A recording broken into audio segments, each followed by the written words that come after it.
personally, my company, we made vast majority of our money back then on DVDs, right? What is This this? was during What is the what is block. it? What is the DVD? What They do would, you, they would be, yeah, they have the thing. But anyway, coasters? They look but like coasters. Yeah, got it. yeah, yeah, that's what they are now. That's what we use them for now. But anyway, yeah, that was in the DVD days, right? When as a distributor or a sales company, we had these really exorbitant hard costs, right? Because we're going to bring a film out to market, and it was going to go to like Walmart and all these places, but mostly in those days to Blockbuster and all of those thousands and thousands of other chain, Hollywood rent to, Video, West Coast Video. Yeah, all those guys. Yeah. so there was a hard cost associated with that we had to cover, or the distributor had to cover. And it was expensive because now you had to print every one of those things. Then you had to package it. Now you had the artwork, you had the plastic, and then you had the shipping. And what a lot of people don't realize is back then, if we got an order for 20,000 DVDs of our movie to Walmart, in 90 days, if Walmart wanted to, they could charge us back and send back 9,000 of those 10,000 orders, and we'd have already cashed the check. So we'd have to now be on the hook for all those DVDs that they rejected that never got sold. So that was a huge problem. So what was interesting about Netflix is, at the time, remember, they were delivering the DVD to your home. Mm-hmm. And so it was great because you still got that thing, that disc, but you didn't have to go anywhere to go get it. And from a distribution standpoint, from our standpoint, we were covering maybe the mailing costs of it because they came in the little sleeve, right?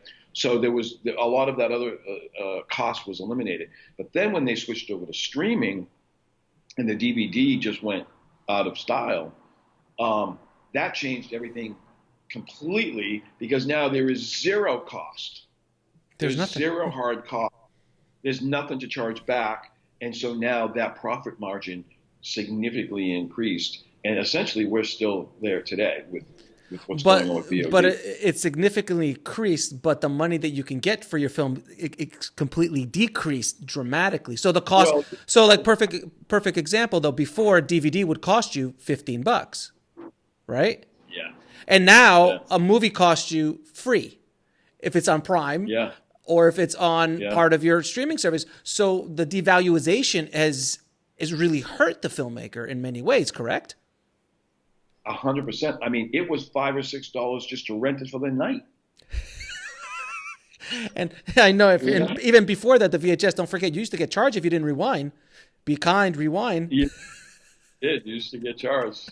Be kind, rewind. That was the... Could you imagine? I worked in a video store. I remember it was, I pissed people off dramatically. Like, sorry, I got to charge you an extra bucks. You didn't rewind it. Or if you were a day late. So I remember going out at 3:00 in the morning and sticking in that little slot they had that would drop into the trash basket. So it would be there in the morning so I wouldn't get charged for the next day. I mean, we were barbarians. Let's just put it out that we were barbarians. We were just I was just talking to a filmmaker the other day about this and saying, look, for the people coming up, the young kids coming up, right?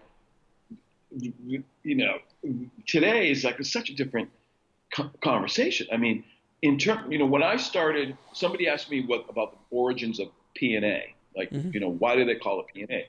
I said, because back then when I started, the P was prints. Mm-hmm. And the print was a 35 millimeter reel that was this gigantic. And you usually needed two for each film because the film didn't fit on one. And we used to have to deliver them and get into a van and bring them to the theater to bring them up into the screening room.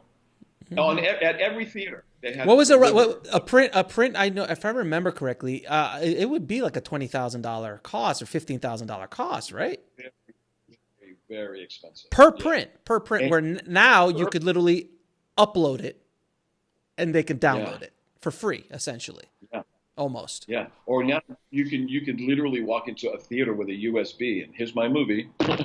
You know what I mean? But I remember those days. I remember literally physically delivering those huge 35 millimeter prints really heavy and on the thick film, and it was a very cool thing. But yeah, when you talk about that kind of money for every single theater, it was so hard to make money. It was, because that was just your delivery cost to get it in there. That was the cost. That was you have to look at the ROI. I'm like, how many asses and seats could I get to recoup this cost? And then the theater was taking 50%. And there was this, I mean, like, so it took a lot. That's why you had to pump a lot of money into advertising and to make that money, But that's when like when home video showed up, of course, the whole industry was scared to death. But then they figured out, wait a minute, we can make some money here. And all of a sudden it changed. But then it's been slowly, you've been seeing it from the days of 35 millimeter prints all the way now to zero cost, but also really hard to generate revenue coming in from those channels unless you're creative. It's a very interesting journey that we've gone upon.